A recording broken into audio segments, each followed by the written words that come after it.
The Witch of Pendle Hill, Janet's Tale of Courage and Hope. Once upon a time, nestled among the rolling hills and lush forests, lay a quaint village called Pendle. This village, though picturesque and serene, was shrouded in whispers of dark secrets and old superstitions.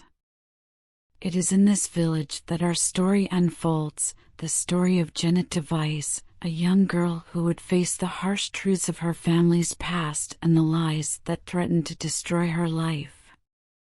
Our tale begins on a cold, somber night within the grim confines of Lancaster Castle. At precisely 1:57 a.m., Janet Device, a mere 9 years old, found herself among 20 women imprisoned under accusations of witchcraft. The castle's stone walls were cold and unforgiving, but on this particular night, a ray of hope pierced the darkness. Mr. Webster, a compassionate clergyman from the Kildwick Church, visited Janet. With a gentle voice and kind eyes, he brought with him the warmth of hope and the unwavering support of faith. Janet, who had endured unimaginable hardship, spoke to Mr. Webster about her longing to return to her home on Pendle Hill. His visit was a beacon of light, rekindling her faith in God and in a future beyond the prison walls. To truly understand Janet's plight, we must journey back to a fateful day, March 18, 1612. On this brisk, windy day, a young girl named Allison Device, just 9 years old, wandered the slopes of Pendle Hill. Hunger gnawed at her belly, and desperation drove her to confront a peddler named John Law. She pleaded with him for money to buy food, but he refused her harshly. Their argument grew fierce, and in a moment of fury, Allison's loyal dog chased after John, causing him to fall and faint. Alarmed and guilt-ridden, Allison called for help. The villagers, hearing her cries, rushed to the scene and managed to revive John Law. This incident, seemingly minor, set off a chain of events that would alter the course of Allison's life. Whispers of witchcraft began to circulate through the village, fueled by fear and superstition. Allison, a young girl already burdened by poverty and hardship, found herself accused of cursing a child.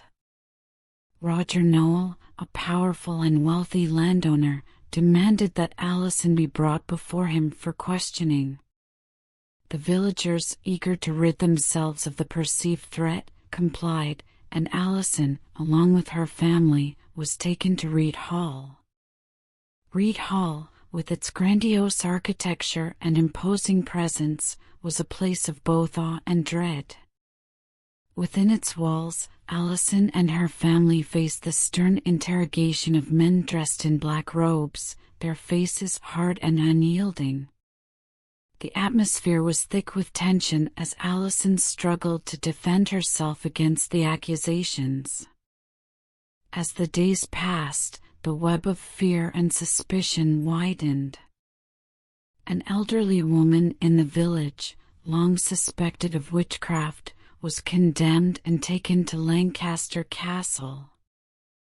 Her granddaughter, left alone and terrified, sought solace wherever she could find it. The village's collective fear of witchcraft had reached a fever pitch, and cries for the old woman's execution echoed through the hills. Amidst this turmoil, a young girl named Janet Device made a decision that would change her life forever. Terrified of her mother and her mother's friends, who were rumored to be witches, Janet fled to seek help from Roger Noel. Her small frame trembled with fear as she approached Reed Hall, but determination burned in her eyes. She poured out her heart to Mr. Noel, revealing the dark secrets of her family and their sinister plans at Lancaster Castle. Mr. Noel, moved by Janet's bravery, welcomed her and her brother James into his home, offering them warmth, food, and a glimmer of hope. He listened intently to Janet's revelations and vowed to help. The shadows of Janet's past loomed large. Her mother, in a moment of bitter confession, admitted to killing a man out of hatred. This dark truth shattered Janet's world, tearing her family apart and leaving a deep scar on her heart. The once happy home on Pendle Hill was now a place of sorrow and fear. Janet's resentment towards her mother grew, and the weight of these revelations left an indelible mark on her young soul. In a heartbreaking twist, Janet herself was brought to trial, accused of being a witch. The courtroom, filled with stern faces and accusing eyes, was a place of terror for Janet. Desperate and frightened, she pointed the finger at her mother and brother, accusing them of witchcraft in a bid to save herself. The atmosphere was thick with tension and emotion as these accusations led to severe consequences for her family. The bonds of kinship were torn apart by fear and betrayal. Janet's life spiraled into a lonely and desolate existence. She spoke of the brief moments of happiness she found at Reed Hall, where she learned to live without her family. Yet, the stigma of being associated with witchcraft never left her. Despite being innocent, her name was forever tainted by false accusations. She found solace in small acts of kindness and the unwavering support of those who believed in her innocence, but the shadow of her past loomed large. Janet Device's story is one of profound tragedy and incredible resilience.